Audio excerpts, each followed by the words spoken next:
प्रकरण 4 काव्यखंड संवत 1975 नई धारा तृतीय उत्थान वर्तमान काव्यधाराएं।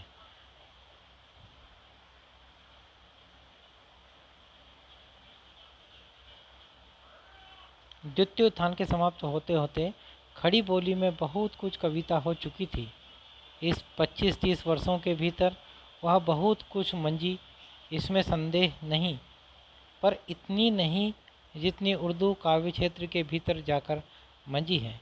जैसा पहले कह चुके हैं, हिंदी में खड़ी बोली के पद प्रवाह के लिए 3 रास्ते खोले गए: उर्दू या फारसी की बहों का, संस्कृत के वृत्तों का और हिंदी के छंदों का। इसमें से प्रथम मार्ग का अवलंबन तो मैं नैराश्य या आलस्य समझता हूँ। वह हिंदी काव्य का निकाला हुआ अपना मार्ग नहीं, अतः शेष 2 मार्गों का ही थोड़े में विचार किया जाता है। इसमें तो कोई संदेह नहीं कि संस्कृत के वर्ण वृत्तों का माधुर्य अन्यत्र दुर्लभ है, पर उनमें भाषा इतनी जकड़ जाती है कि वह भावधारा के मेल में पूरी तरह से स्वच्छंद होकर नहीं चल सकती। इसी से संस्कृत के लंबे समासों का बहुत कुछ सहारा लेना पड़ता है। पर संस्कृत पदावली के अधिक समावेश से खड़ी बोली की स्वाभाविक गति के प्रसार के लिए आकाश कम रहता है, अतः वर्ण वृत्तों का थोड़ा बहुत उपयोग किसी बड़े प्रबंध के भीतर बीच में ही उपयुक्त हो सकता है।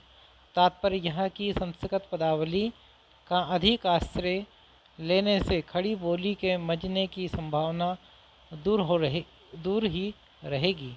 हिंदी के सब तरह के प्रचलित छंदों में खड़ी बोली की स्वाभाविक वाग्धारा का अच्छी तरह सब खपने के योग्य हो जाना ही उनका मंजना कहा जाएगा।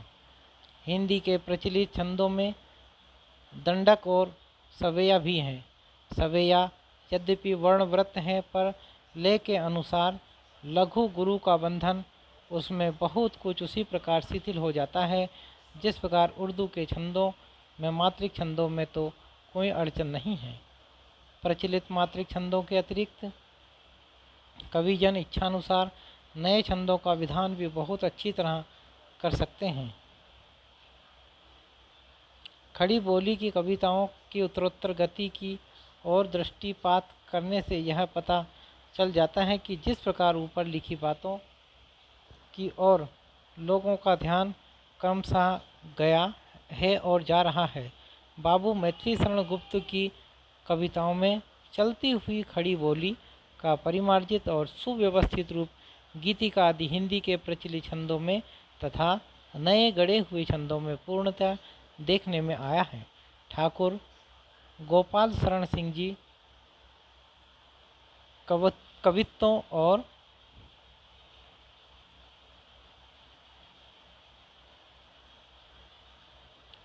सवेयों में खड़ी बोली का बहुत ही मंजा हुआ रूप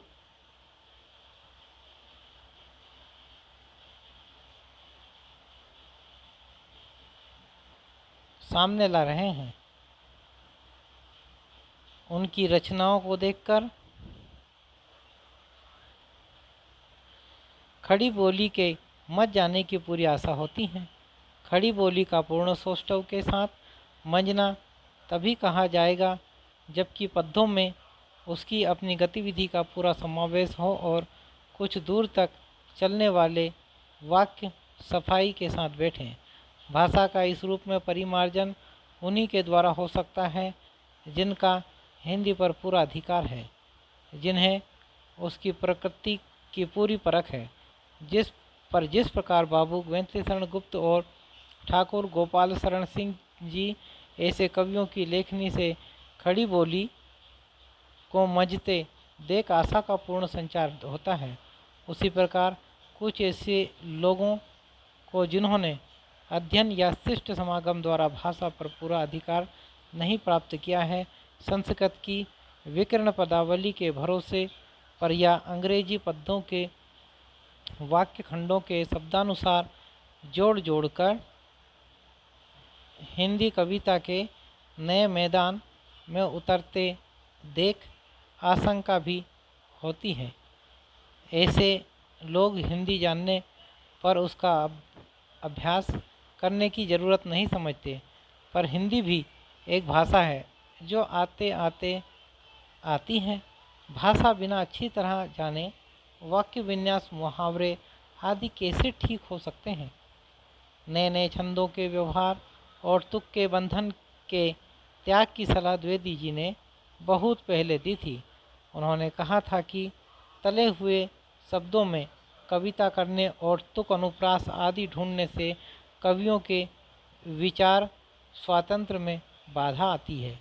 नए नए छंदों की योजना के संबंध में हमें कुछ नहीं कहना है, यह बहुत अच्छी बात है। तुक भी ऐसी कोई अनिवार्य वस्तु नहीं।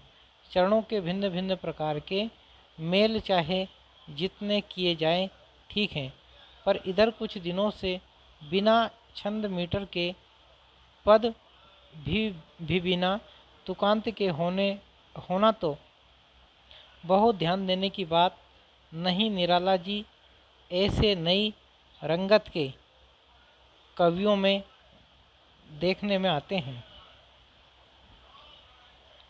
यह अमेरिका के एक कवि वाल्ट हिटमैन की नकल है, जो पहले बंगला में थोड़ी बहुत हुई बिना किसी प्रकार की छंदो व्यवस्था की अपनी पहली रचना लिव्स ऑफ ग्रास उसने सन 1855 ईस्वी में प्रकाशित की। इसके उपरांत और भी बहुत सी रचनाएं इसी प्रकार की मुक्त या स्वच्छंद पंक्तियों में निकली, जिनके संबंध में एक समालोचक ने लिखा है, a choice of impressions, thought of feeling through together without rhyme, which matter little without matter, which matter more and often without reason which matter much। सारांश यह है कि उसकी ऐसी रचनाओं में छंदो व्यवस्था का ही नहीं, बुद्धि तत्व का भी प्रायः अभाव है।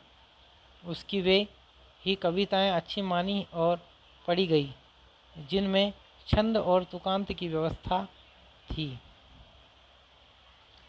पद व्यवस्था से मुक्त काव्य रचना वास्तव में पाश्चात्य ढंग के गीत काव्यों के अनुकरण का परिणाम है। हमारे यहाँ के संगीत में बंधी हुई राग रागिनियाँ हैं, पर यूरोप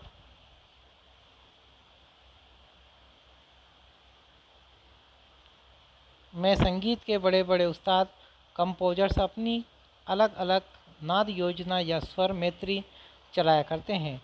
उस ढंग का अनुकरण पहले बंगाल में हुआ, वहाँ की देखा देखी हिंदी में भी चलाया गया। निराला जी का तो उसकी और प्रधान लक्ष्य रहा। हमारा इस संबंध में यही कहना है कि काव्य का प्रभाव केवल नाद पर अवलंबित नहीं, छंदों के अतिरिक्त वस्तु विधान और अभिव्यंजन शैली में भी कई प्रकार की प्रवृत्तियां इस तथ्य उत्थान में प्रकट हुई, जिससे अनेक रूपता की और हमारा काव्य कुछ बढ़ता दिखाई पड़ा। किसी वस्तु में अनेक रूपता आना विकास का लक्षण है। यदि अनेकता के भीतर एकता का कोई एक सूत्र बराबर बना रहे, इस संबंध में रहित जो अनेक रूपता होगी वह भिन्न भिन्न वस्तुओं की होगी, एक ही वस्तु की नहीं। अतः काव्यत्व यदि बना रहे तो काव्य का अनेक रूप धारण करके भिन्न भिन्न शाखाओं में प्रवाहित होना उसका विकास ही कहा जाएगा। काव्य के भिन्न भिन्न रूप एक दूसरे के आगे पीछे भी आविर्भूत हो सकते हैं और साथ साथ भी निकल और चल सकते हैं। पीछे आविर्भूत होने वाला रूप पहले से चले आते हुए रूप से अवश्य ही श्रेष्ठ या समुन्नत हो, ऐसा कोई नियम काव्य क्षेत्र में नहीं है। अनेक रूपों की धारणा करने वाला तत्व यदि एक है तो शिक्षित जनता ही वहम और आभ्यंतर स्थिति के साथ सामंजस्य के लिए काव्य अपना रूप भी कुछ बदल सकता है और रुचि की भिन्नता का अनुसरण करता हुआ एक साथ कई रूपों में भी चल सकता है। प्रथम उत्थान के भीतर हम देख चुके हैं कि किस प्रकार काव्य को भी देश की बदलती हुई स्थिति और मनोवृत्ति के मेल में लाने के लिए भारतेंदु मंडल ने कुछ प्रयत्न किया, पर यह प्रयत्न केवल सामाजिक और राजनीतिक स्थिति की ओर हृदय को थोड़ा प्रवृत्त करके रह गया। राजनीतिक और सामाजिक भावनाओं के व्यवहार करने वाली वाणी भी दबी सी रही। उसमें ना तो संकल्प की दृढ़ता और न्याय के आग्रह का जोश था, ना उलटफेर की प्रबल कामना का वेग। स्वदेश प्रेम व्यंजित करने वाला यह स्वर अवसाद और खिन्नता का स्वर था, आवेश और उत्साह का नहीं। उसमें अतीत के गौरव का स्मरण और वर्तमान हास का वेदनापूर्ण अनुभव ही स्पष्ट था। अभिप्राय यह कि प्रेम जगाया तो गया, पर कुछ नया नया सा होने के कारण उस समय काव्य भूमि पर पूर्ण रूप से प्रतिष्ठित न हो सका। कुछ नूतन भावनाओं के समावेश के अतिरिक्त काव्य की परंपरागत पद्धति में किसी प्रकार का परिवर्तन भारतेंदु काल में न हुआ। भाषा ब्रजभाषा ही रहने दी गई और उसकी अभिव्यंजना शक्ति का कुछ विशेष प्रकार न हुआ। काव्य को बंधी हुई प्रणालियों से बाहर निकालकर जगत और जीवन के विविध पक्षों की मार्मिकता झलकाने वाली धाराओं में प्रवाहित करने की प्रवृत्ति भी न दिखाई पड़ी। द्वितीयोत्थान में कुछ दिन ब्रजभाषा के साथ साथ चलकर खड़ी बोली क्रमशः अग्रसर होने लगी, यहाँ तक कि नई पीढ़ी के कवियों को उसी का समय दिखाई पड़ा।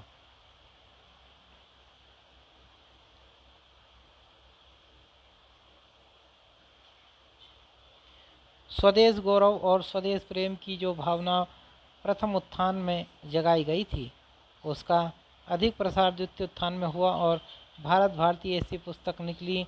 इस भावना का प्रसार तो हुआ, पर इसकी अभिव्यंजना में प्रतिभा प्रगल्भता ना दिखाई पड़ी। शैली में प्रगल्भता और विचित्रता चाहे ना आई हो, पर काव्य भूमि का प्रसार अवश्य हुआ। प्रसार और सुधार की जो चर्चा नागरिक प्रचारणी सभा की स्थापना के समय से ही रह रहकर थोड़ी बहुत होती आ रही थी, वह सरस्वती निकलने के साथ ही कुछ अधिक ब्यौरे के साथ हुई। उस पत्रिका के प्रथम 2-3 वर्षों के भीतर ही ऐसे लेख निकले जिनमें साफ साफ कहा गया कि अब नाई का भेद और श्रृंगार में ही बंधे रहने का जमाना नहीं है। संसार में ना जाने कितनी बातें हैं जिन्हें लेकर कवि चल सकते हैं। इस बात पर द्विवेदी जी बराबर जोर देते रहे और कहते रहे कि कविता के बिगड़ने और उसके सीमा परिमित हो जाने से साहित्य पर भारी आघात होता है। द्विवेदी जी सरस्वती के संपादन काल में कविता में नयापन लाने के बराबर इच्छुक रहे। नयापन आने के लिए वे नए नए विषयों का नयापन या नानात्व प्रधान समझते रहे और छंद पदावली अलंकार आदि को नयापन उसका अनुगामी रीतिकाल की श्रृंगारी कविता के और लक्ष्य करके उन्होंने लिखा। इस तरह की कविता सैकड़ों वर्षों से होती आ रही है। अनेक कवि हो चुके जिन्होंने इस विषय पर नामालूम क्या क्या लिख डाला। इस दशा में नए कवि अपनी कविता में नयापन कैसे ला सकते हैं? वही तुक, वही छंद, वही शब्द, वही उपमा, वही रूपक, इस पर भी लोग पुरानी लकीर बराबर पीटते जाते हैं। कवित्व सवेये दोहे सोरठे लिखने से बाज नहीं आते। द्वितीयोत्थान के भीतर हम दिखा आए हैं कि किस प्रकार काव्य क्षेत्र का विस्तार बढ़ा, बहुत से नए नए विषय लिए गए और बहुत से कवि कवित्व सवेये लिखने से बाज आकर संस्कृत के अनेक वृत्तों में रचना करने लगे।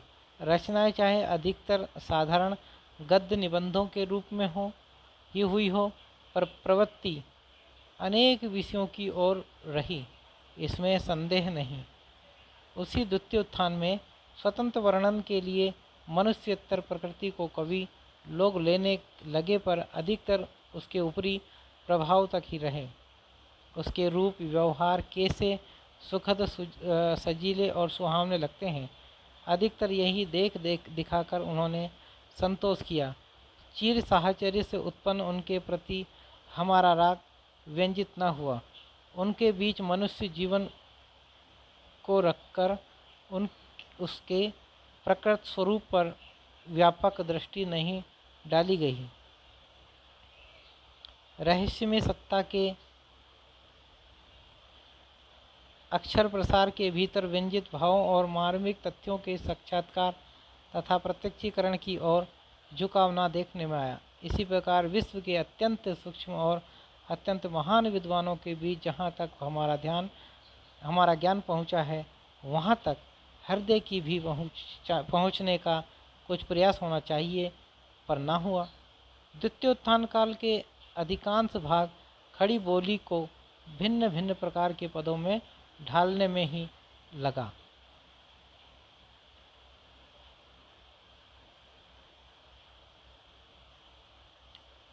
तृतीयोत्थान में आकर खड़ी बोली के भीतर काव्य तत्व का अच्छा स्फुरण हुआ।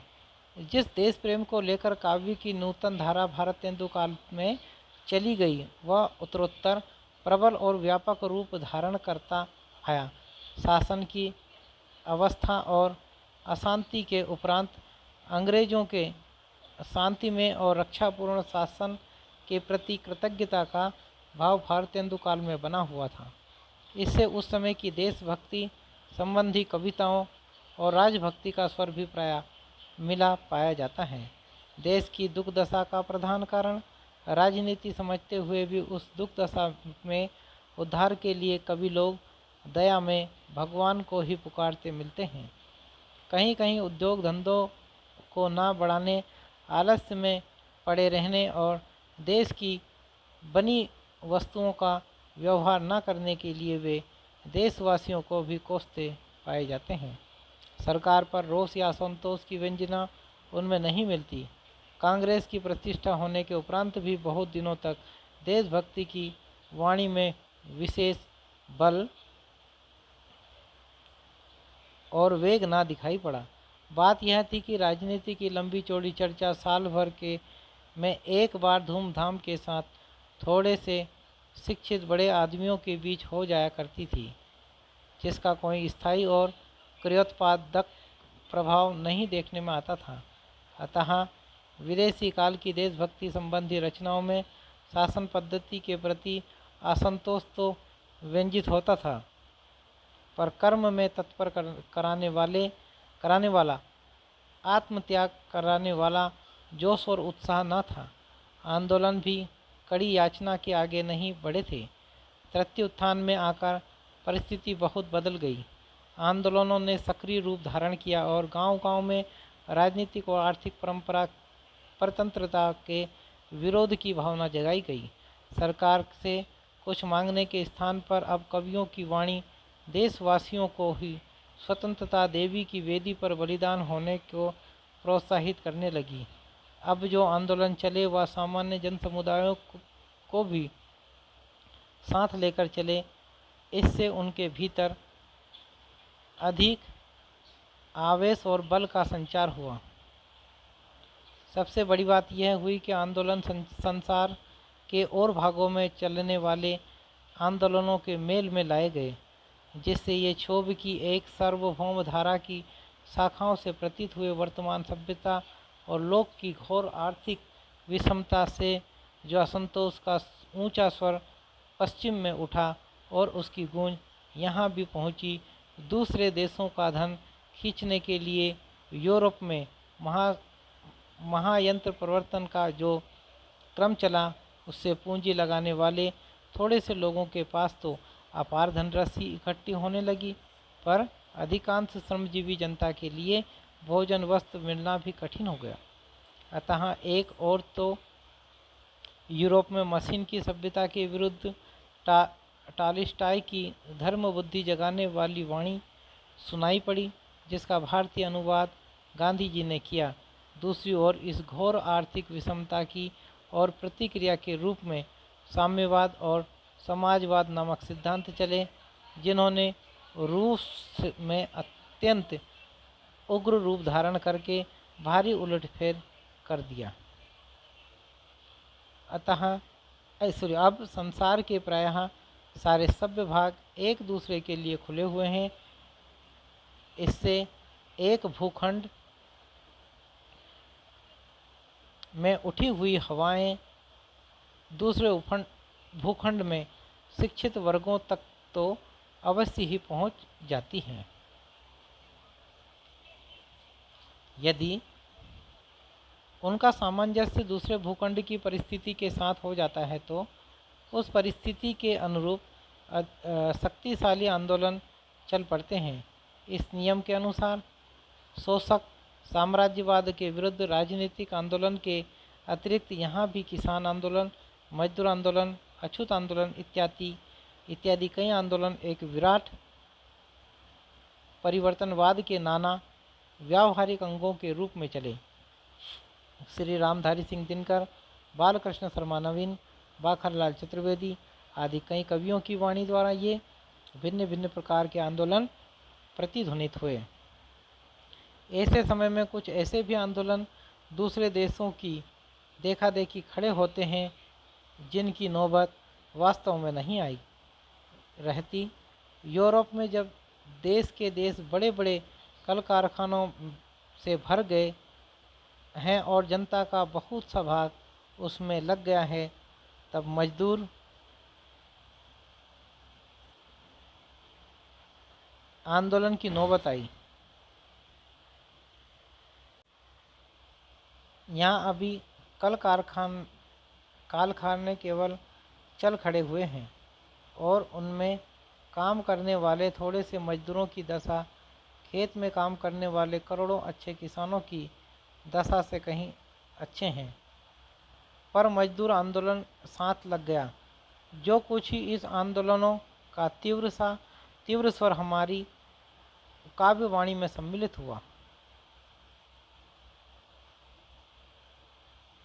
जीवन के कई क्षेत्रों में जब एक साथ परिवर्तन के लिए पुकार सुनाई पड़ती है, तब परिवर्तन एक वाद का व्यापक रूप धारण करता है और वहाँ बहुतों के लिए सब क्षेत्रों में स्वतः एक चरम साध्य बन जाता है। क्रांति के नाम से परिवर्तन की प्रबल कामना कर हमारे हिंदी काव्य क्षेत्र में प्रलय की पूरी पदावली के साथ व्यक्त की गई। इस कामना के साथ कहीं कहीं प्राचीन के स्थान पर नवीन के दर्शन की उत्कंठा भी प्रकट हुई। सब बातों में परिवर्तन ही परिवर्तन की यह कामना कहाँ तक वर्तमान परिस्थिति के स्वतंत्र पर्यालोचन का परिणाम है और कहाँ तक केवल अनुकृत है, नहीं कहा जा सकता है। इतना अवश्य दिखाई पड़ता है कि इस परिवर्तनवाद के प्रदर्शन की प्रवृत्ति अधिक हो जाने से जगत और जीवन के स्वरूप में की यह अनुभूति ऐसे कवियों में कम जग पाएगी जिसकी व्यंजना काव्य को दीर्घायु प्रदान करती है। यह तो हुई काल के प्रभाव की बात। थोड़ा यह भी देखना चाहिए कि चली आती हुई काव्य परंपरा की शैली से अतृप्ति असंतोष के कारण परिवर्तन की कामना कहाँ तक जगी और उसकी अभिव्यक्ति किन किन रूपों में हुई। भक्ति काल और रीतिकाल की चली आती हुई परंपरा के अंत में किस प्रकार भारतेंदु मंडल के प्रभाव से देश प्रेम और जाति गौरव की भावना को लेकर एक नूतन परंपरा की प्रतिष्ठा हुई, इसका उल्लेख हो चुका है। द्वितीयोत्थान में काव्य की नूतन परंपरा का अनेक विषय स्पर्शी प्रसार अवश्य हुआ, पर द्विवेदी जी के प्रभाव से एक और उसमें भाषा की सफाई आई, दूसरी ओर उसका स्वरूप गद्यवत रूखा, इतिव्रतात्मक और अधिकतर बहार्थ निरूपक हो गया। अतः इस तृतीय उत्थान में जो प्रतिवर्तन हुआ और पीछे छायावाद कहलाया, वह इसी द्वितीय उत्थान की कविता के विरुद्ध कहा जा सकता है। उसका प्रधान लक्ष्य काव्य शैली की ओर था, वस्तु विधान की ओर नहीं। अर्थभूमि या वस्तु भूमि का तो उसके भीतर बहुत संकोच हो गया। समन्वित विशाल भावनाओं को लेकर चलने की ओर ध्यान न रहा। द्वितीयोत्थान की कविता में काव्य का स्वरूप खड़ा करने वाली दोनों बातों की कमी दिखाई पड़ती है। कल्पना का रंग भी बहुत कम या फीका रहता था और हृदय का वेग भी खूब खुलकर नहीं व्यंजित होता था। इन बातों की कमी परंपरागत ब्रज भाषा काव्य का आनंद रखने वालों को भी मालूम होती थी और बंगला या अंग्रेजी कविता का परिचय करने वालों को भी। अतः खड़ी बोली की कविता में पदलालित कल्पना की उड़ान, भाव की वेगवती व्यंजना, वेदना की प्रवृत्ति, शब्द प्रयोग की विचित्रता इत्यादि अनेक बातें देखने की आकांक्षा बढ़ती गई।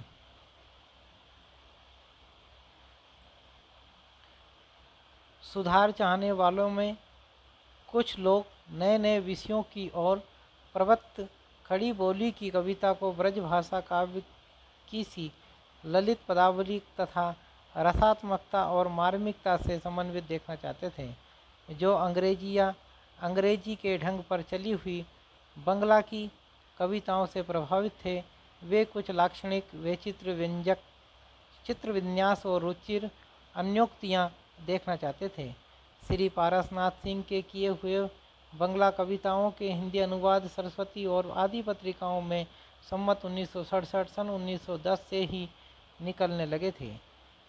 ग्रे, वर्ड्सवर्थ आदि अंग्रेजी कवियों की रचनाओं के कुछ अनुवाद भी, जैसे जीतन सिंह द्वारा अनुदित वर्ड्सवर्थ का कोकिल, निकले।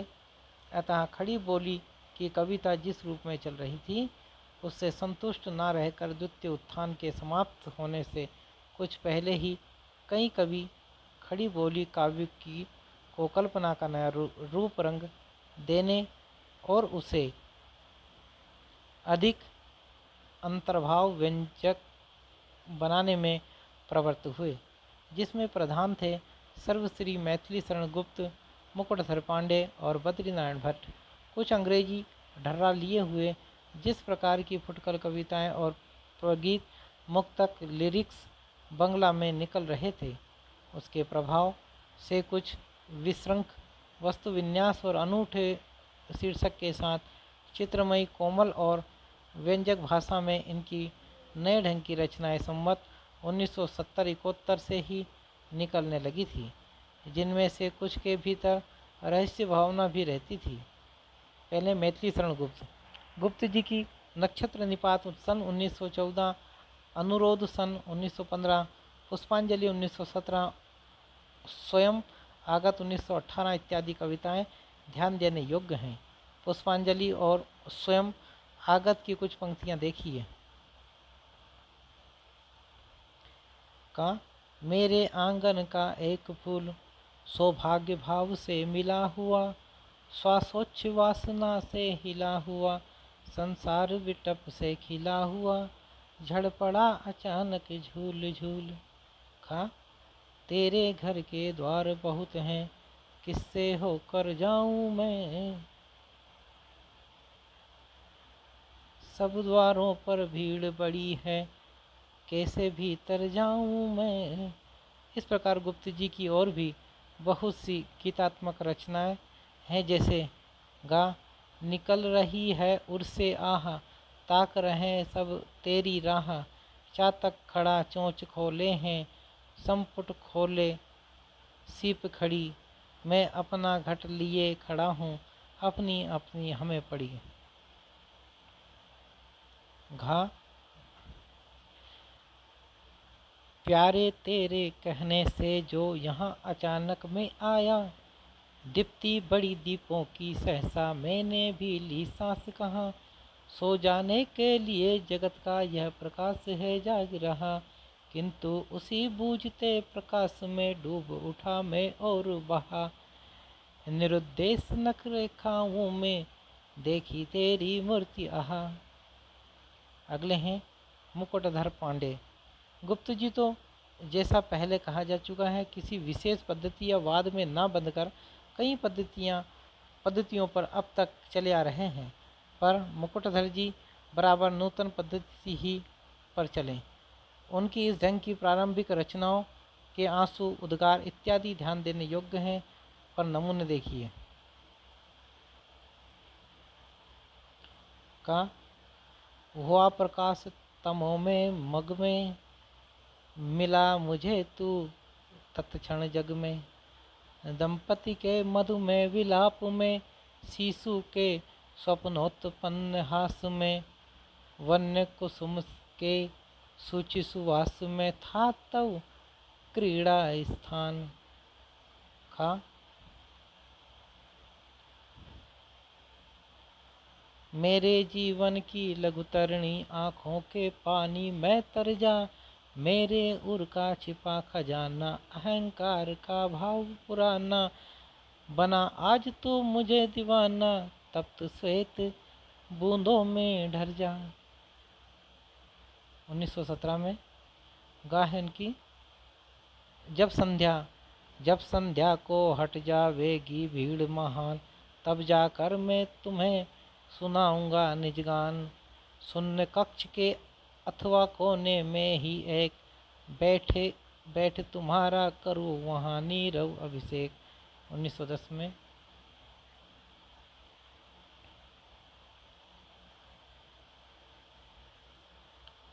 पंडित बद्रीनाथ भट्ट जी भी सन 1911 में पहले से भी भाव व्यंजक और अनूठे गीत रचने आ रहे थे। 2 पंक्तियां देखिए। दे रहा दीपक जलकर फूल, रोपी उज्ज्वल प्रभा पताका अंधकार ही फूल। चौथे श्री पद्मलाल पन्नालाल बख्शी जी के भी इस ढंग के कुछ गीत सन 1915-16 के आसपास मिलेंगे। ये कवि जगत और जीवन के विस्तृत क्षेत्र के बीच नई कविता का संचार चाहते थे। ये प्रकृति के साधारण असाधारण सब रूपों पर प्रेम दृष्टि डालकर उससे रहस्य भरे सच्चे संकेतों को परखकर भाषा को अधिक चित्र में सजीव और मार्मिक रूप देकर कविता का एक आकृति स्वच्छंद मार्ग निकाल रहे थे। भक्ति क्षेत्र में उपास्य की एक देशी या धर्म विशेष में प्रतिष्ठ भावना के स्थान पर सार्वभौम भावना की ओर बढ़ रहे थे, जिसमें सुंदर रहस्यात्मक संकेत भी रहते थे। अतः हिंदी कविता की नई धारा का प्रवर्तक इन्हीं को विशेषता श्री मैथिली शरण गुप्त और श्री मुकुटधर पांडे को समझना चाहिए। इस दृष्टि से छायावाद का रूप रंग खड़ा करने वाले कवियों के संबंध में अंग्रेजी या बंगला की समीक्षाओं से उठती हुई इस प्रकार की पदावली का कोई अर्थ नहीं है। इन कविताओं के मन में एक आंधी उठ रही थी जिसमें आंदोलित होते हुए वे उड़े जा रहे थे। एक नूतन वेदना की छटपटाहट भी, जिसमें सुख की मीठी अनुभूति भी लुकी हुई थी। रूढ़ियों के भार से दबी हुई युग की आत्मा अपनी अभिव्यक्ति के लिए हाथ पैर मार रही थी। ना कोई आंधी थी, ना तूफान, ना कोई नई कसक थी, ना वेदना, ना प्राप्त युग की नाना परिस्थितियों का हृदय पर कोई नया आघात था, ना उसका आहत नाद। इन बातों का कुछ अर्थ तब हो सकता था जब काव्य का प्रवाह ऐसी भूमियों की ओर मुड़ता जिन पर ध्यान ना दिया गया रहा होता। छायावाद के पहले नए नए मार्मिक विषयों की ओर हिंदी कविता प्रवृत्त होती जा रही थी। कसर थी तो आवश्यक और व्यंजक शैली की, कल्पना और संवेदना के अधिक योग की। तात्पर्य यह कि छायावाद जिस आकांक्षा का परिणाम था, उसका लक्ष्य केवल अभिव्यंजना की रोचक प्रणाली का विकास था, जो धीरे धीरे अपने स्वतंत्र ढर्रे पर श्री मैथिली शरण गुप्त, श्री मुकुटधर पांडे आदि के द्वारा हो रहा था। गुप्त जी और मुकुटधर पांडे आदि के द्वारा स्वच्छंद नूतन धारा चली ही थी कि श्री रविंद्रनाथ ठाकुर की उन कविताओं की धूम हुई जो अधिकतर पाश्चात्य ढांचे का आध्यात्मिक रहस्यवाद लेकर चली थी। पुराने ईसाई संतों के छायाभाव, फैंटास्माटा तथा यूरोपीय काव्य क्षेत्र में प्रवर्तित आध्यात्मिक प्रतीकवाद सिंबॉलिज्म के अनुकरण पर रची जाने के कारण बंगाल में ऐसी कविताएं छायावाद कही जाने लगी थी। वह वाद क्या प्रकट हुआ, एक बने बनाए रास्ते का दरवाज़ा सा खुल पड़ा और हिंदी के कुछ नए कवि उधर एक बारगी झुक पड़े, पर अपना क्रमशः बनाया हुआ रास्ता नहीं था इनका। दूसरे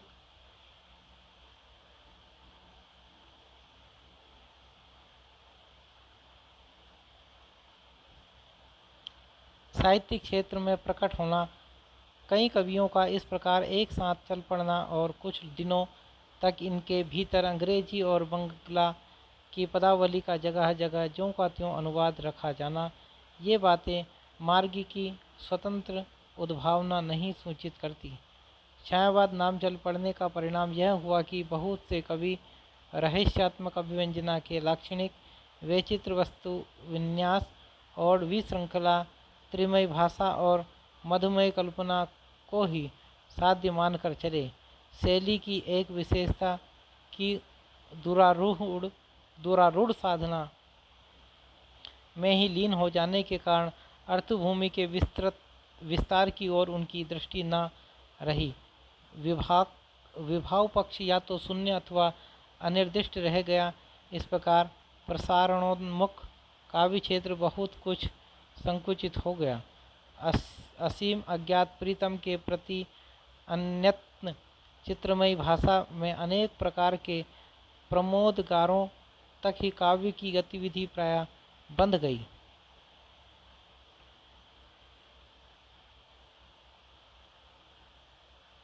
हंत्रंती की झनकार, नीरव संदेश, अभिसार, अनंत प्रतीक्षा, प्रीतम का दबे पांव आना, आँख मिचौली, मद में झूमना, विभोर होना इत्यादि के साथ साथ शराब, प्याला, साकी आदि सूफी कवियों के पुराने सामान भी इकट्ठे किए गए। कुछ हेर फेर के साथ वहीं बंधी पदावली वेदना का वहीं प्रकांड प्रदर्शन, कुछ विशृंखलता के साथ प्राय सब कविताओं के में मिलने लगा। अज्ञेय और अव्यक्त को अज्ञेय और अव्यक्त ही रख कर काम वासना के शब्दों में प्रेम व्यंजना भारतीय काव्यधारा में कभी नहीं चली। यह स्पष्ट बात हमारे यहाँ यह भी था वह भी था कि प्रवृत्ति वालों को अच्छी नहीं लगती। इससे खिन्न होकर वे उपनिषद से लेकर तंत्र और योग मार्ग तक की दौड़ लगाते हैं। उपनिषदों में आए हुए आत्मा के पूर्ण आनंद स्वरूप के निर्देश, ब्रह्मानंद की अपरिमेयता को समझाने के लिए स्त्री पुरुष संबंध वाले दृष्टांत या उपमाएं, योग के सहृदय सहस्त्र दल कमल आदि की भावना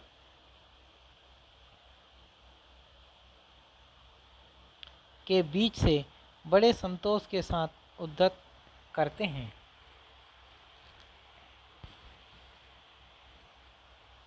यह सब करने के पहले उन्हें समझना चाहिए कि जो बात ऊपर कही गई है उसका तात्पर्य क्या है। यह कौन कहता है कि मतांतरों की साधना के क्षेत्र में रहस्य मार्ग नहीं चले। योग रहस्य मार्ग है, तंत्र रहस्य मार्ग है, रसायन भी रहस्य मार्ग, पर ये सब साधनात्मक हैं, प्रकृत भाव भूमि या काव्य भूमि के भीतर चले हुए मार्ग नहीं। भारतीय परंपरा का कोई कवि मणिपुर, अनाहत आदि के चक्रों को लेकर तरह तरह के रंग महल बनाने में प्रवृत्त नहीं हुआ। संहिताओं में अनेक प्रकार की बातों का संग्रह है। उपनिषदों में ब्रह्म और जगत, आत्मा और परमात्मा के संबंध में कई प्रकार के मत हैं। वे काव्य ग्रंथ नहीं हैं। उनमें इधर उधर काव्य का जो स्वरूप मिलता है वह ऐतिह्य, कर्मकांड, दार्शनिक चिंतन, सांप्रदायिक गुण, साधना, तंत्र, मंत्र, जादू टोना इत्यादि बहुत सी बातों में उलझा हुआ है। विशुद्ध काव्य का निखरा हुआ स्वरूप पीछे अलग हुआ। रामायण का आदि काव्य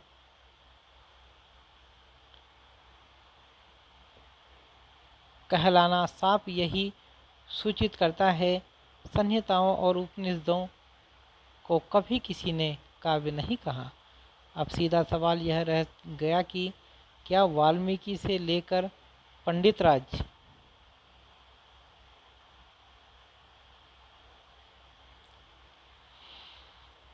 जगन्नाथ तक कोई एक भी ऐसा कवि बताया जा सकता है जिसने अज्ञेय और अव्यक्त की ही रहकर प्रियतम बताया हो और उसके प्रति कामुकता के शब्दों में प्रेम व्यंजना की हो। कबीरदास किस प्रकार हमारे यहाँ के ज्ञानवाद और सूफियों के भावात्मक रहस्यवाद को लेकर चले, यह हम पहले दिखाए हैं। उसी भावात्मक रहस्य परंपरा का यह नूतन अंग्रेजी भावभंगी और लाक्षणिकता के साथ आविर्भाव है। बहुत रमणीय है, कुछ लोगों को अत्यंत रुचिकर है, और यह और बात है प्रणय वासना का यह उद्गार आध्यात्मिक पर्दे में ही छिपा न रह सका। हृदय की सारी काम वासनाएं इंद्रियों के सुख विलास की मधुर और रमणीय सामग्री के बीच एक बंधी हुई रूढ़ी पर व्यक्त होने लगी। इस प्रकार रहस्यवाद से संबंध न रखने वाली कविताएं भी छायावाद ही कही जाने लगी। अतः छायावाद शब्द का प्रयोग रहस्यवाद तक ही न रहकर काव्य शैली के संबंध में भी प्रतीकवाद सिंबॉलिज्म के अर्थ में होने लगा। छायावाद की इस धारा के आने के साथ ही साथ अनेक लेखक नव युग के प्रतिनिधि बनकर यूरोप के साहित्य क्षेत्र में प्रवर्तित काव्य और कला संबंधी अनेक नए पुराने सिद्धांत सामने लाने लगे। कुछ दिन कलावाद की धूम रही और कहाँ जाता रहा, कला का उद्देश्य कला ही है। इस जीवन के साथ काव्य का कोई संबंध नहीं, उसकी दुनिया ही और है। किसी काव्य के मूल्य का निर्धारण जीवन की किसी वस्तु के मूल्य के रूप में नहीं हो सकता। काव्य तो एक लोकातीत वस्तु है। कवि एक प्रकार का रहस्यदर्शी सीयर या पैगंबर है। इसी प्रकार क्रौंच के अभिव्यंजनावाद को लेकर बताया गया कि काव्य में वस्तु या वर्ण विषयक कुछ नहीं, जो कुछ है वह अभिव्यंजना के ढंग या का अनूठापन है। इन दोनों वादों के अनुसार काव्य का लक्ष्य उसी प्रकार सौंदर्य की दृष्टि या योजना कहा गया जिस प्रकार बेल बूटे या नक्काशी का कवि कल्पना प्रत्यक्ष जगत से अलग एक रमणीय स्वप्न घोषित किया जाने लगा और कवि सौंदर्य भावना के मद में झूमने वाला एक लोकातीत जीव कला और काव्य की प्रेरणा का संबंध स्वप्न और काम वासना से बताने वाला मत भी इधर उधर उद्धत हुआ।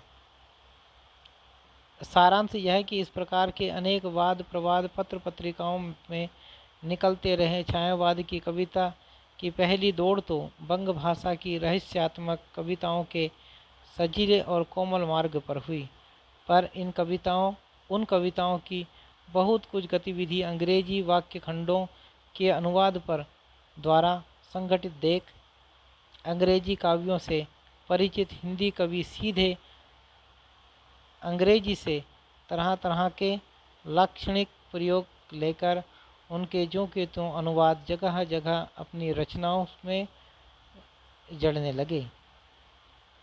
कनक प्रभात विचारों में बच्चों की सांस स्वर्ण समय प्रथम मधुबाल तारिकाओं की तान स्वप्निल क्रांति ऐसे प्रयोग अजायब घर के जानवरों की तरह उनकी रचनाओं के भीतर इधर उधर मिलने लगे। निराला जी की शैली कुछ अलग रही, उसमें लाक्षणिक वैचित्र का उतना आग्रह नहीं पाया जाता।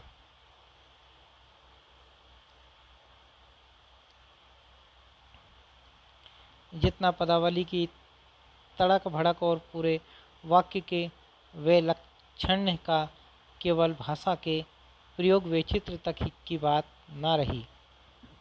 ऊपर जिस अनेक यूरोपीय वादों और प्रवादों का उल्लेख हुआ है, उन सब प्रभाव भी छायावाद कही जाने वाली कविताओं के स्वरूप पर कुछ न कुछ पड़ता रहा।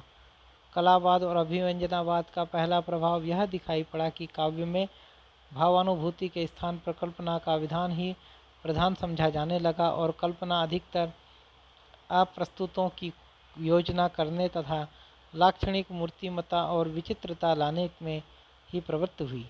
प्रकृति के नाना रूपों और व्यवहार इसी प्रस्तुत योजना के काम में लाए गए, सीधे उनके मर्म की ओर हृदय प्रवृत्त ना दिखाई पड़ा। पंत जी अलबत्ता प्रकृति के कमनीय रूपों की ओर कुछ रुककर हृदय रमाते पाए गए।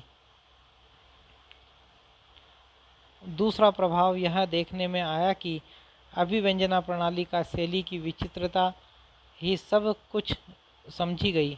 नाना अर्थ भूमियों पर काव्य का प्रसार रुक सा गया। प्रेम क्षेत्र कहीं आध्यात्मिक कहीं लौकिक के भीतर की कल्पना की चित्र विधायिनी क्रीड़ा के साथ प्रकांड वेदना, औत्सुक्य, उन्माद आदि की व्यंजना तथा क्रीड़ा से दौड़ी हुई प्रिय के कपोलों पर की ललाई हाव भाव, मधुस्राव तथा आश्रु प्रभाव इत्यादि के रंगीले वर्णन करके ही अनेक कवि अब तक पूर्ण तृप्त दिखाई देते हैं। जगत और जीवन के नाना मार्मिक पक्षों की ओर उनकी दृष्टि नहीं है। बहुत से नए रसिक प्रस्वेद, गंधयुक्त, चिपचिपाती और भिन्न भिन्नाती भाषा को ही सब कुछ समझने लगे हैं।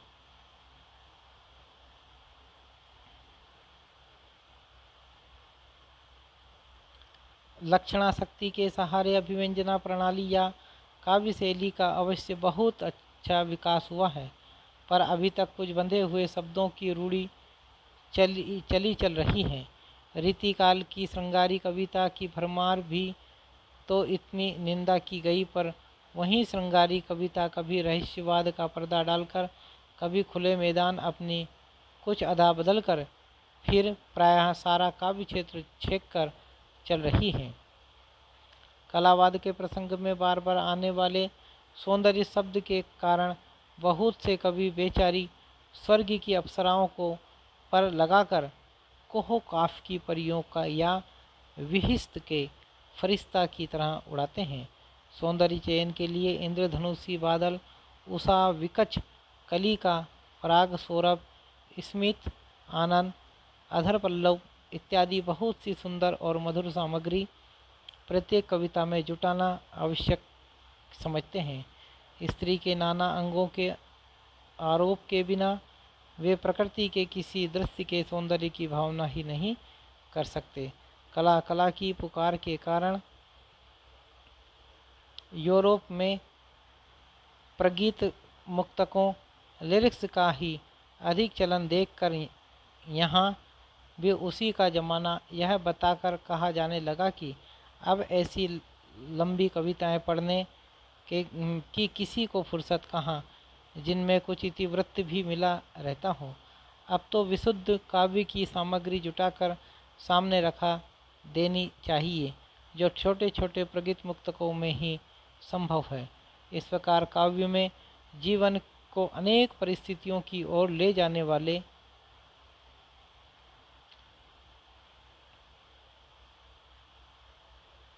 प्रसंगों या आख्यानों की उद्भावना बंद सी हो गई। खैरियत यह हुई कि कलावाद की उस रसवर्जनी सीमा तक लोग नहीं बढ़े जहाँ यह कहा जाता कि रसानुभूति के रूप में किसी प्रकार का भाव जगाना तो वक्ताओं का काम है। कलाकार का काम तो केवल कल्पना द्वारा बेल बूटे या बारात की फुलवारी की तरह ही शब्दमयी रचना खड़ी करके सौंदर्य की अनुभूति उत्पन्न करना है। हृदय और वेदना का पक्ष छोड़ा नहीं गया है।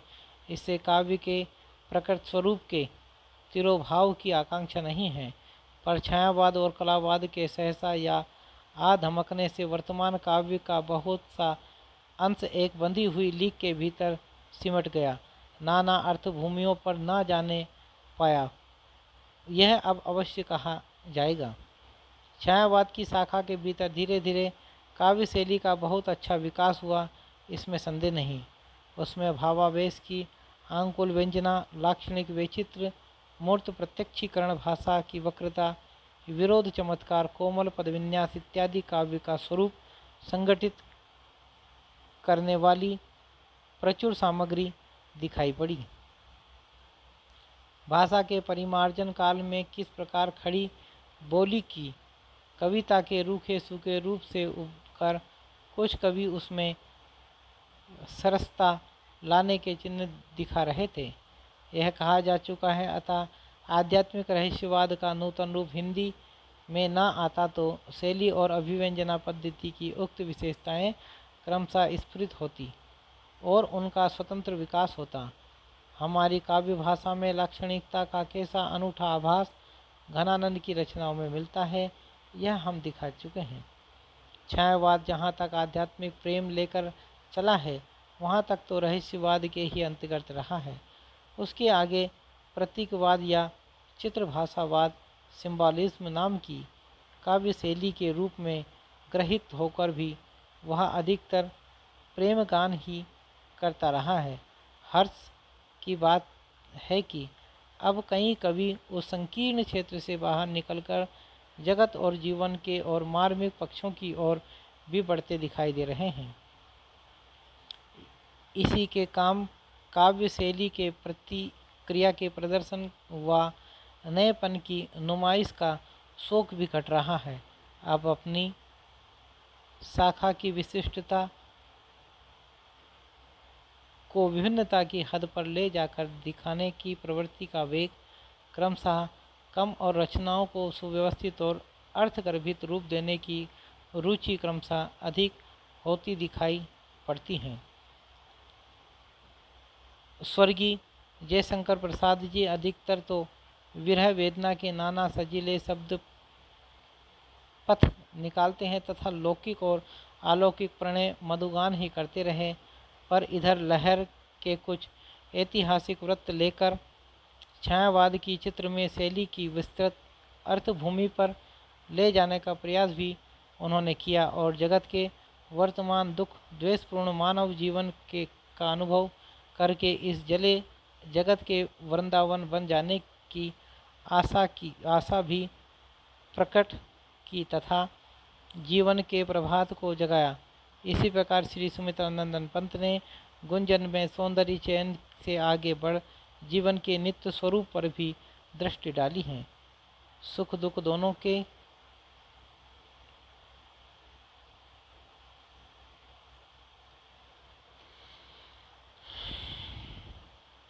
साथ अपने हृदय का सामंजस्य किया है और जीवन की गति में भी लय का अनुभव किया है। बहुत अच्छा होता यदि पंत जी उस प्रकार जीवन की अनेक परिस्थितियों को नित्य रूप में लेकर अपनी सुंदर चित्रमय प्रतिभा को अग्रसर करते, जिस प्रकार उन्होंने गुंजन और युगांत में किया है। युगवाणी में उनकी वाणी बहुत कुछ वर्तमान आंदोलनों की प्रतिध्वनि के रूप में परिणत होती दिखाई देती हैं। निराला जी की रचना का क्षेत्र तो पहले से ही कुछ विस्तृत रहा। उन्होंने जिस प्रकार तुम और मैं उस रहस्य नाद वेग ओंकार सार का गान किया, जूही की कली और शेफालिका में उन्माद प्रणय चेष्टाओं के पुण्य चित्र खड़े किए, उसी प्रकार जागरण वीणा बजाई इस जगत के बीच विधवा के विधुर और करुण मूर्ति खड़ी की और इधर आकर इलाहाबाद के पथ पर एक पत्थर तोड़ती दीन स्त्री के माथे पर की श्रम शिखर दिखाएं। सारांश यह कि अब शैली के वे लक्षण द्वारा प्रतिक्रिया प्रदर्शन का वेग कम हो जाने से अर्थभूमि के रमणीय प्रसार के चिन्ह भी छायावादी कहे जाने वाले कवियों की रचनाओं में दिखाई पड़ रहे हैं। इधर हमारे साहित्य क्षेत्र की प्रवृत्तियों का परिचालन बहुत कुछ पश्चिम से होता है।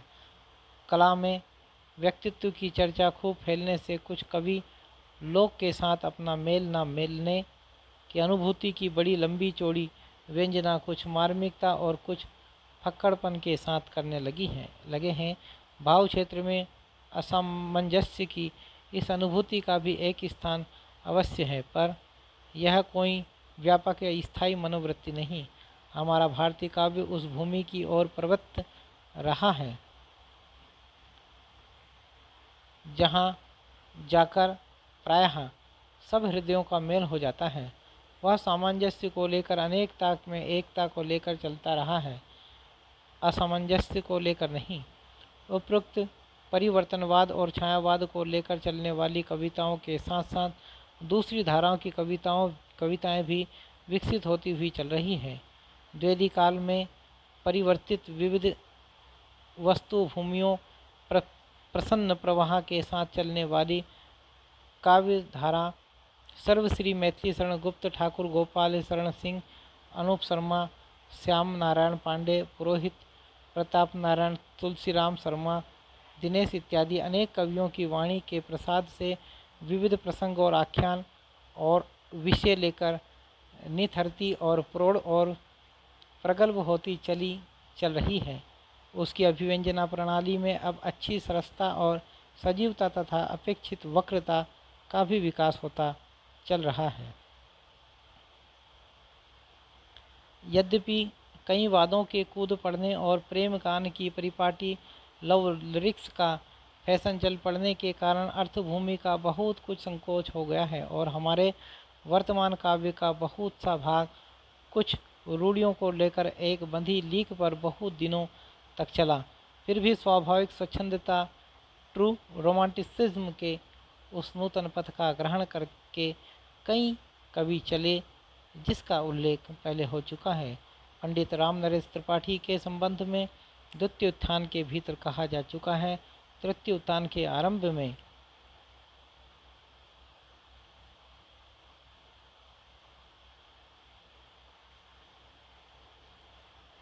मुकुटधर पांडे की रचनाएं छायावाद के पहले किस प्रकार नूतन स्वच्छंद मार्ग निकाल रही थी, यह भी हम दिखा आए हैं।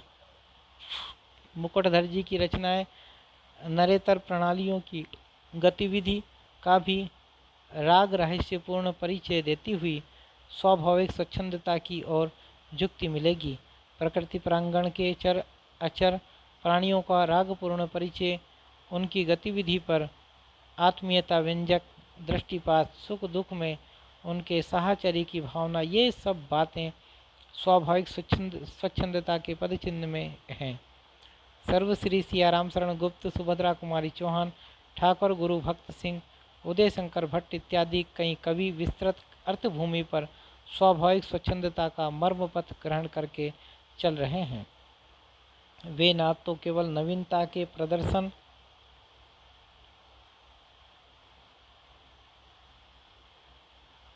के लिए छंदों का तिरस्कार करके ना उन्हीं के एक बार की बांध कर चलते हैं। वे प्रसंग के अनुकूल परंपरागत पुराने छंदों का व्यवहार और नए ढंग के छंदों तथा चरण व्यवस्थानों का विधान भी करते हैं। व्यंजक, चित्र विन्यास, लाक्षणिक वक्रता और मूर्तिमता, सरस पदावली आदि का भी सहारा लेते हैं, पर उन्हीं बातों को सब कुछ नहीं समझते। एक छोटे से घेरे में इनके प्रदर्शन मात्र से वे संतुष्ट नहीं दिखाई देते। उनकी कल्पना इस व्यक्त जगत और जीवन की अनंत विधियों में हृदय के को साथ लेकर विचरने के लिए आकुल दिखाई देती हैं। तृतीयोत्थान की प्रवृत्ति के इस संक्षिप्त विवरण से ब्रजभाषा काव्य परंपरा के अतिरिक्त इस समय चलने वाली खड़ी बोली की तीन मुख्य धाराएं स्पष्ट हुई होगी। द्विवेदी काल की क्रमशः विस्तृत और परिष्कृत होती हुई धारा, छायावाद कही जाने वाली धारा तथा स्वाभाविक स्वच्छंदता को लेकर चलती हुई धारा, जिसके अंतर्गत राजनीतिक और सामाजिक परिवर्तन की लालसा व्यक्त करने वाली शाखा भी हम ले सकते हैं। ये धाराएं वर्तमान काल में चल रही है और अभी इतिहास की सामग्री नहीं बनी है, इसलिए इनके भीतर की कुछ कृतियों और कुछ कवियों का थोड़ा सा विवरण देकर ही हम संतोष करेंगे। इनके बीच मुख्य भेद वस्तु विधान और अभिव्यंजना कला के रूप और परिमाण में हैं, पर काव्य की भिन्न भिन्न धाराओं के भेद इतने निर्दिष्ट नहीं है हो सकते कि एक की कोई विशेषता दूसरी में कहीं दिखाई ही न पड़े। जबकि धाराएं साथ साथ चल रही हैं, तब उनका थोड़ा बहुत प्रभाव एक दूसरे पर पड़ेगा ही। एक धारा का कभी दूसरी धारा की किसी विशेषता में भी अपनी कुछ निपुणता दिखाने की कभी कभी इच्छा कर सकता है। धाराओं का विभाग सबसे अधिक सामान्य प्रवृत्ति देखकर ही किया जा सकता है। फिर भी दो चार कवि ऐसे रह जाएंगे जिनमें सब धाराओं की विशेषताएं समान रूप से पाई जाएगी, जिनकी रचनाओं का स्वरूप मिला जुला होगा। कुछ विशेष प्रवृत्ति होगी भी तो व्यक्तिगत होगी। अगले है ब्रजभाषा काव्य परंपरा। जैसा कि द्वितीयोत्थान के अंत में कहा जा चुका है, ब्रजभाषा की काव्य परंपरा भी चल रही है। यद्यपि खड़ी बोली का चलन हो जाने से अब ब्रजभाषा की रचनाएं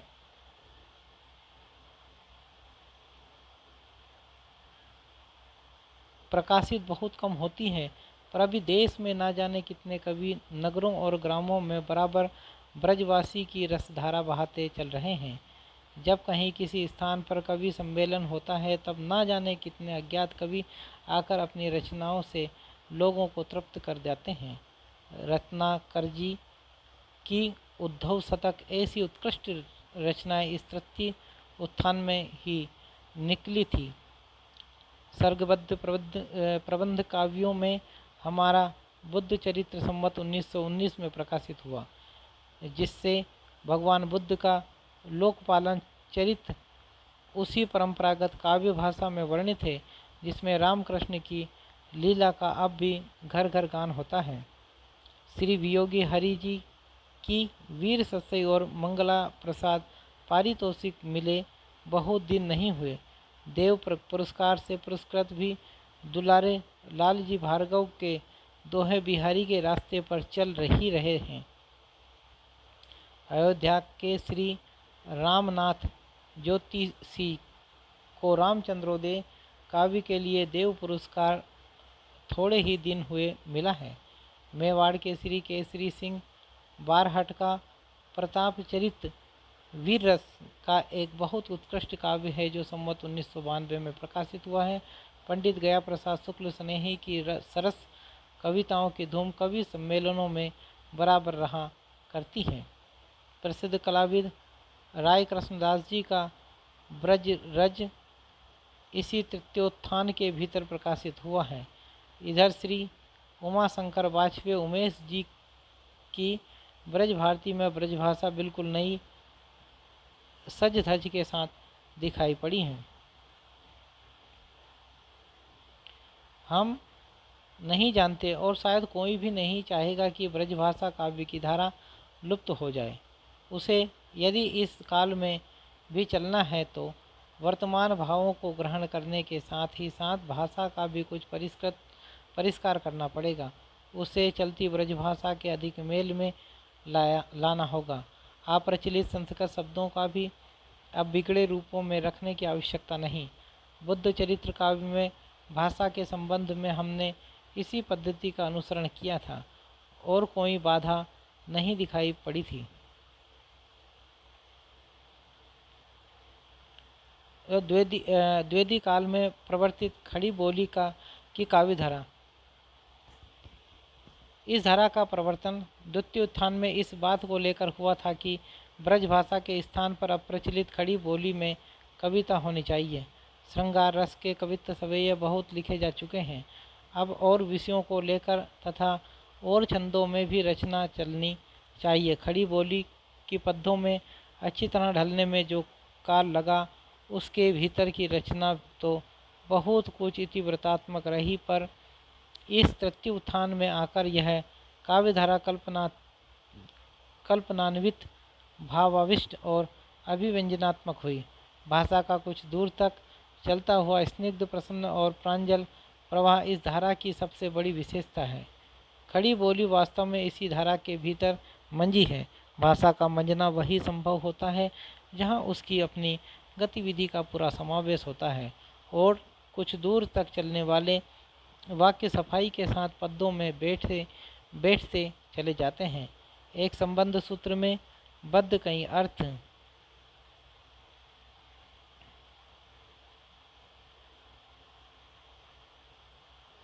समूहों की एक समन्वित भावना व्यक्त करने के लिए ऐसी भाषा अपेक्षित होती हैं, जहाँ एक दूसरे में असंबद्ध छोटी छोटी भावनाओं को लेकर वाग्वैशिष्ट की झलक या चलचित्र की ही सी छाया दिखाने की प्रवृत्ति प्रधान होगी, वहाँ भाषा की समन्वय शक्ति का परिचय न मिलेगा।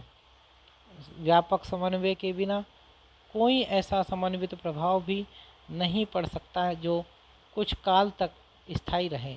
स्थायी प्रभाव की ओर लक्ष्य इस काव्य धारा में बना हुआ है। दूसरी बात जो इस धारा के भीतर मिलती है, हमारे यहाँ के प्रचलित छंदों या उनके भिन्न भिन्न योगों से संगठित छंदों का व्यवहार। इन छंदों की लयों के भीतर नाद सौंदर्य की हमारी रुचि निहित है।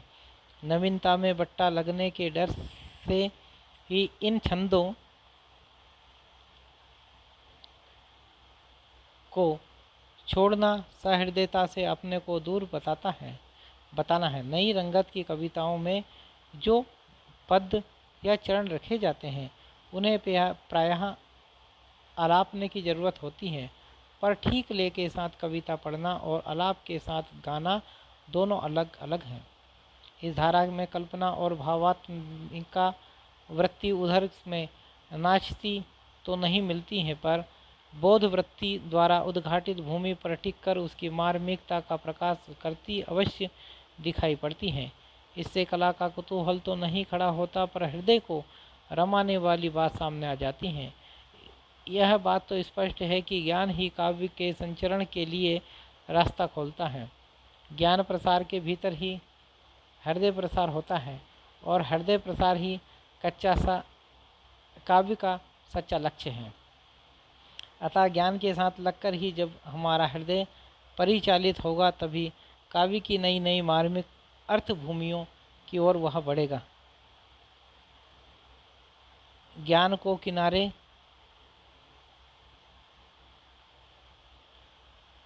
रखकर उसके द्वारा सामने लाए हुए जगत और जीवन के नाना पक्षों की ओर न बढ़कर यदि काव्य प्रवृत्त होगा तो किसी एक भाव को लेकर अभिव्यंजना के वैचित्र प्रदर्शन में ही लगा रह जाएगा। इस दशा में काव्य का विभाव पक्ष शून्य होता जाएगा, उसकी अनेक रूपता सामने न आएगी। इस दृष्टि से देखने पर यह कहा जा सकता है कि धारा एक समीचीन पद्धति पर चली है।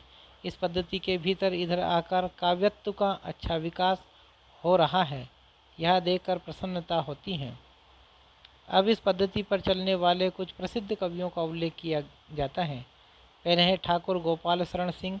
ठाकुर साहब अनेक मार्मिक विषयों का चयन करते चले हैं। इससे इनकी रचनाओं के भीतर खड़ी बोली बराबर मंजती चली आ रही है। इन रचनाओं का आरंभ संवत 1971 से होता है। अब तक इनकी रचनाओं के 5 संग्रह निकल चुके हैं। माधवी, मानवी, संचिता, ज्योतिष्मती और कादम्बिनी। प्रारंभिक रचनाएं साधारण है, पर आगे चलकर हमें बराबर मार्मिक उद्भावना तथा अभिव्यंजना की एक विशिष्ट पद्धति मिलती है। इनकी छोटी छोटी रचनाओं में, जिनमें से कुछ गे भी हैं, जीवन की अनेक दशाओं की झलक है। मानवी में इन्होंने नारी को दुल्हन, देवदासी, उपेक्षिता, अभागिनी, भिखारिनी, वारांगना इत्यादि अनेक रूपों में देखा है।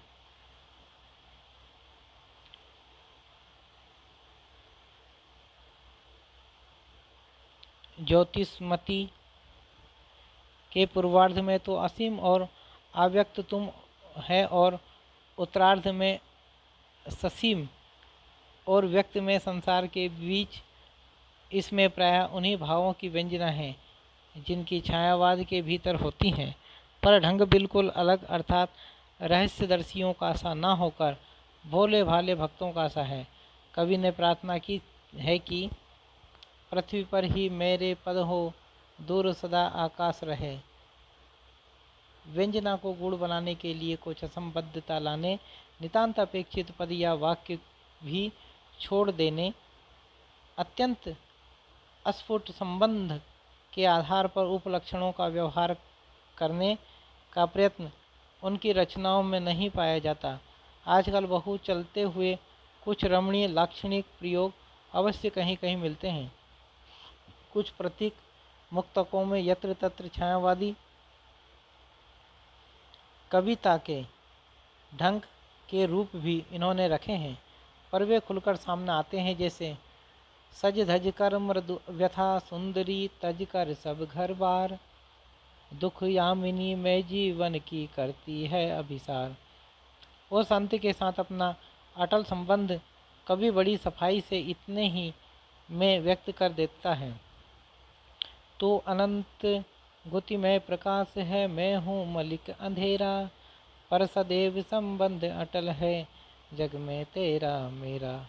उदय अस्त तब तेरा साथी, मैं ही हूँ इस जग में, मैं तुझ में ही मिल जाता हूँ, होता जहाँ सवेरा।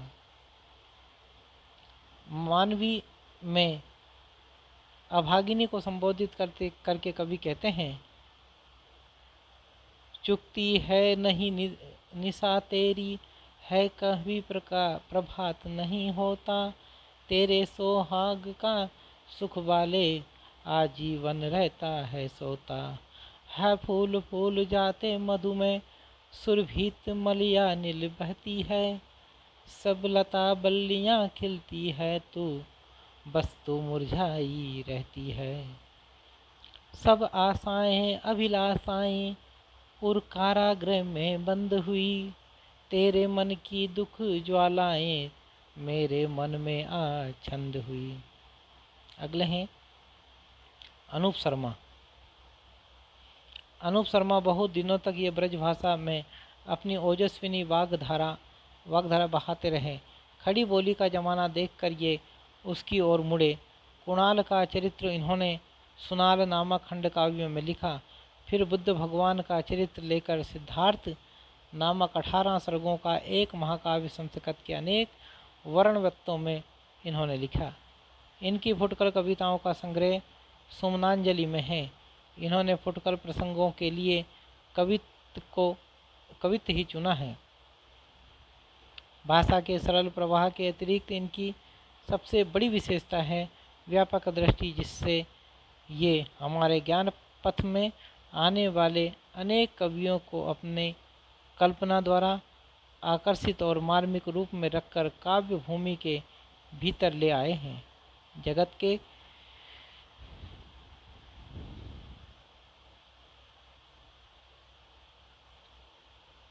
इतिहास, विज्ञान आदि द्वारा हमारा ज्ञान जहाँ तक पहुँचा है, वहाँ तक हृदय को भी ले जाना आधुनिक कवियों का एक काम होना चाहिए। अनूप जी इसकी और बड़े हैं। जीवन मरण की कवि की कल्पना जगत के इतिहास की विविध भूमियों के चित्र सामने लाई हैं। इसी प्रकार विराट ब्रह्मांड में देवी के आकाशचारी रथ पर बैठे कवि ने इस विराट विश्व का दर्शन किया है। एक झलक देखिए।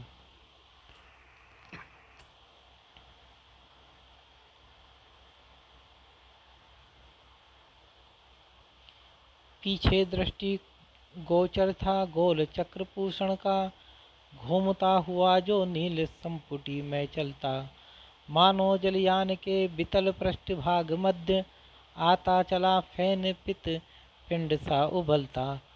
उधर उछल रहे थे धूमकेतु धुरियों से तीव्र, यान केतु तड़ित भचक्र या उछलता। मारुत का मन का प्रेम पीड़ा पीछे तब, आगे चला वाजीयूथ आतप उगलता। अगले तीसरे हैं श्री जगदम्बा प्रसाद हितैषी। खड़ी बोली के कवित्वों और सवियों में ये वही सरसता, वही लचक, वही भावभंगी लाए हैं जो ब्रजभाषा कवित्वों और सवियों में पाई जाती हैं। इस बात में इनका स्थान निराला है। यदि खड़ी बोली की कविता आरंभ में ऐसी ही सजीवता के साथ चली होती जैसी इनकी रचनाओं में पाई जाती है, तो उसे रूखी और नीरस कोई ना कहता। रचनाओं का रंग रूप अनूठा और आकर्षक होने पर भी अजनबी नहीं है। शैली वही पुराने उस्तादों के कवित्व सवेयों की सी है, जिनमें वाग्धारा अंतिम चरण पर जाकर चमक उठती हैं। हितैषी जी ने अनेक काव्योपयुक्त विषय लेकर फुटकर छोटी छोटी रचनाएं की हैं, जो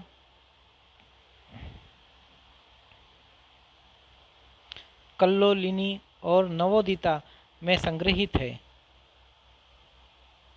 अन्योक्तियाँ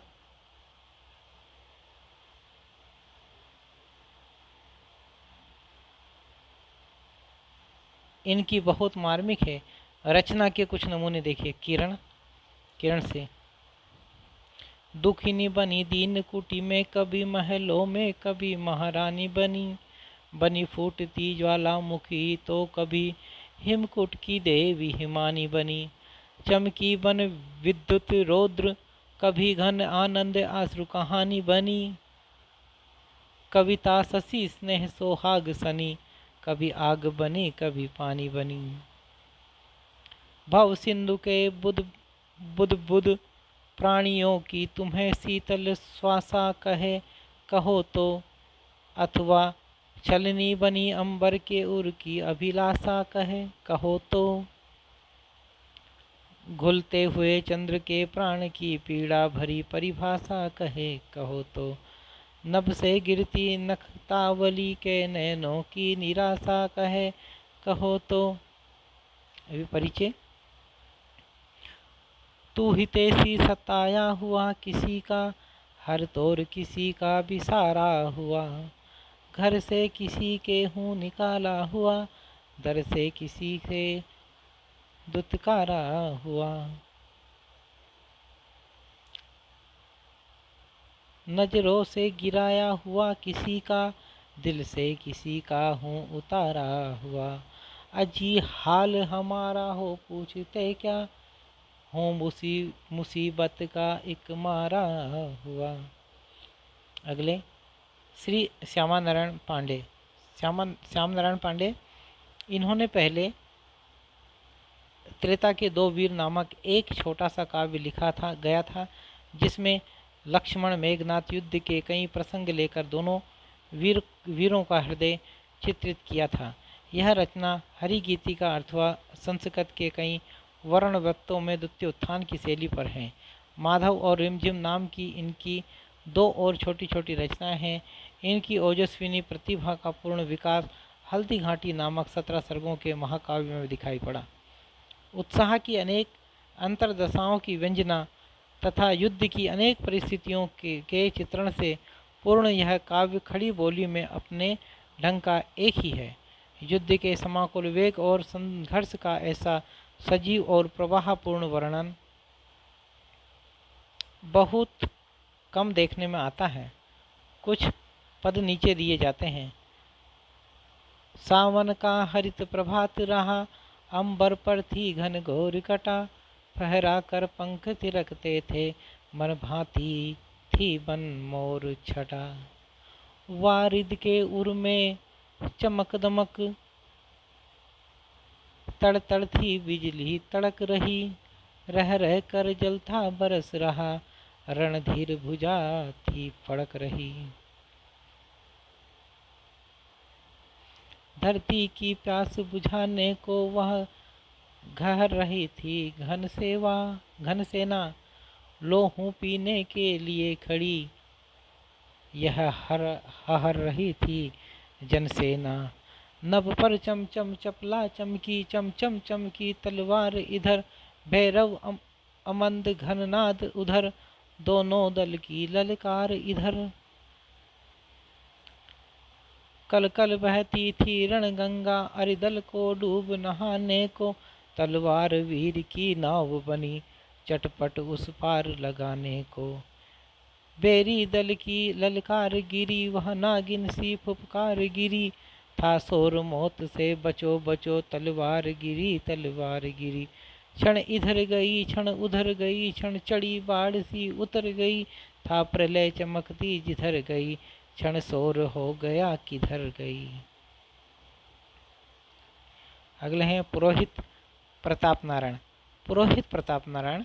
इन्होंने नल नरेश नामक महाकाव्य 19 सर्गों में रोला, हरिगीतिका आदि हिंदी छंदों में लिखा है। इनकी शैली अधिकतर उस काल की है जिस काल में द्विवेदी जी के प्रभाव से खड़ी बोली हिंदी के पद्यों में परिमार्जित होती हुई ढल रही थी। खड़ी बोली की काव्य शैली में इधर मार्मिकता, भावाकुलता और वक्रता का जो विकास हुआ है उसका आभास इस ग्रंथ में नहीं मिलता। अलंकारों की योजना बीच बीच में अच्छी की गई है। इस ग्रंथ में महाकाव्य की उन सब रूढ़ियों का अनुसरण किया गया है जिसके कारण हमारे यहाँ के मध्यकाल के बहुत से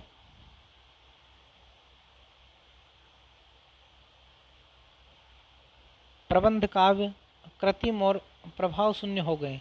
इस 20वीं सदी के लोगों का मन विरह ताप के लेपादि उपचार चंद्रोपालंब इत्यादि में नहीं रम सकता। श्री मैथिली शरण गुप्त के साकेत में भी कुछ ऐसी रूढ़ियों का अनुसरण जी उबाला है।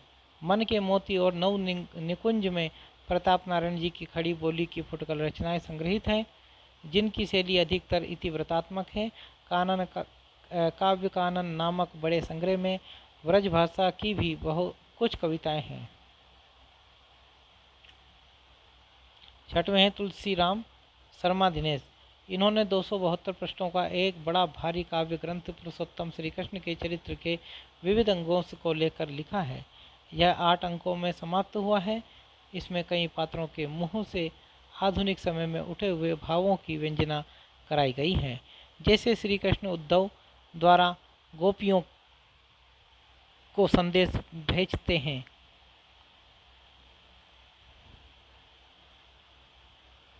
दीन दरिद्रों के दोहों को मेरा मंदिर मानो, उनके आर्त उसासों को ही बंसी का स्वर जानो। इसी प्रकार द्वारका के दुर्ग पर बैठकर कृष्ण भगवान बलराम का ध्यान कृषकों की दशा की ओर इस प्रकार आकर्षित करते हैं। जो ढकता है जग के तन को, जो रखता लज्जा सबकी, जिसके पूत पसीने द्वारा बनती है मज्जा सबकी। आज कृषक वहाँ पिसा हुआ है इन प्रमत्त भूपों द्वारा, उसके घर की गायों का रे दूध बना मदिरा सारा।